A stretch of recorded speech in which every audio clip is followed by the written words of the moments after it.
최상병 순직 사고에 대한 해병대 수사단 조사가 시작된 직후 김계한 해병대 사령관이 박정훈 당시 수사단장을 집무실로 불렀습니다. 이 자리에서 김계한 사령관은 쪽팔리게 합참 단편명령 운운하면서 책임을 피하려 하면 직권남용이 될 수 있다. 육군 책임으로 해선 안 된다며 1사단장은 정정당당하게 조사에 임하라고 지시합니다. 경북 예천으로 파견된 해병부대가 육군 제54단의 작전 통제를 받도록 했던 합참의 명령을 언급하면서 해병대가 책임을 회피해선 안 된다고 강조했던 겁니다. 나우루 수사단장이 사령관의 말을 전하자 임성근 사단장은 원 지휘관으로서 책임지겠다, 면책 주장하지 않겠다고 말했다는 게 박대령 측 설명입니다. 하지만 지난 11일 실시된 국가인권위원회의 직권조사에서 임 사단장이 말을 바꿨다는 의혹이 나왔습니다. 박대령 측은 임 사단장이 합참 단편명령을 거론하며 작전 통제 권한이 없는 자신이 과실치사 책임을 질 수 없다는 취지의 발언을 했다고 주장하고 있습니다. 이에 대해 해병 1사단은 MBC 취재진에게 문자 메시지를 보내 인권위 조사 사항은 확인해 줄 수 없다고 밝혔습니다. 임 사단장은 경찰이 부르면 조사를 받고 절차에 따라 수사 결과에 수긍하겠다는 입장인 걸로 전해졌습니다. MBC 뉴스 이덕영입니다.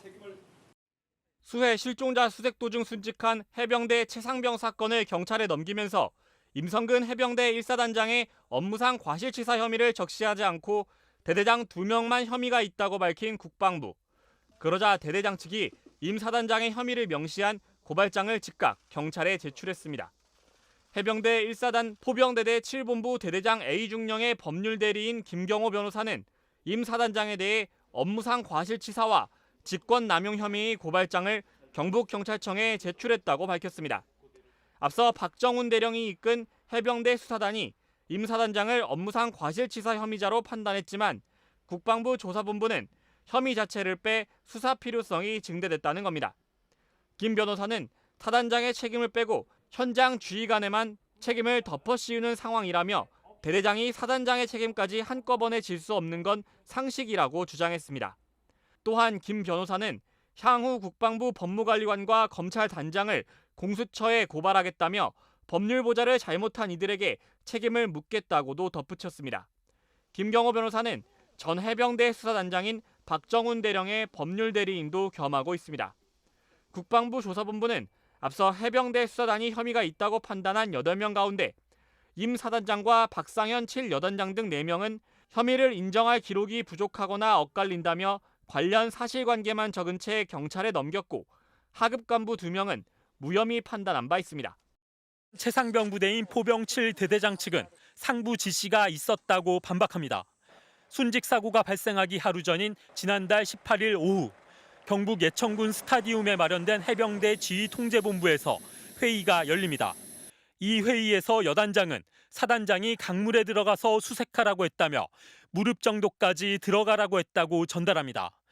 그러자 포병 11대대장은 허리 아래까지 들어가겠다고 지휘통제본부에 요청했고 윗선의 승인을 받았다는 게 포병 7대대장 측의 주장입니다.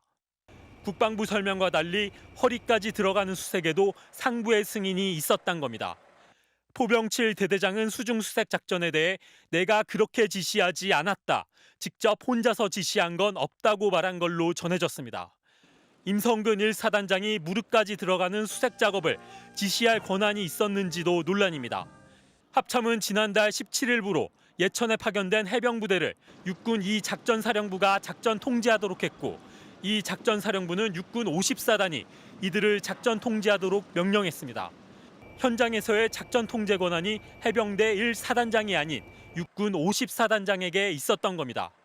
조사본부 역시 해병대 수사단 사건 기록에 육군 54단의 지휘관계에 대한 기록이 포함되어 있지 않다는 점을 지적하기도 했습니다. 국방부 재검토에도 논란이 사그라지지 않는 가운데 진실을 밝힐 책임은 경찰로 넘어가게 됐습니다. MBC 뉴스 이덕영입니다.